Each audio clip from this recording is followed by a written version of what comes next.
اور انو شجان اس کے ساتھ ہی تھے۔ وہ اپنی شکست کا انتقام لینے کا عہد کیے ہوئے تھے۔ ان کے کہنے پر کارن پیش قدمی میں محتاط ہو گیا تھا۔ قیام کے دوران اس کے جاسوس اسے اطلاعیں دے رہے تھے کہ مسلمانوں کی سرگرمیاں اور عزائم کیا ہیں۔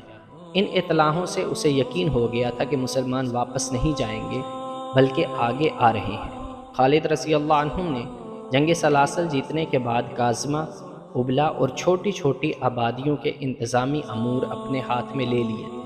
جب وہ ان آبادیوں میں گئے تو وہاں کے مسلمانوں نے چلا چلا کر خالد زندہ باد، اسلام زندہ باد، خلافت مدینہ زندہ باد کے نعرے لگائے۔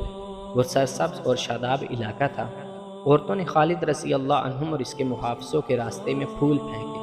اس علاقے کے مسلمانوں کو بڑی لمبی مدت بعد ایرانی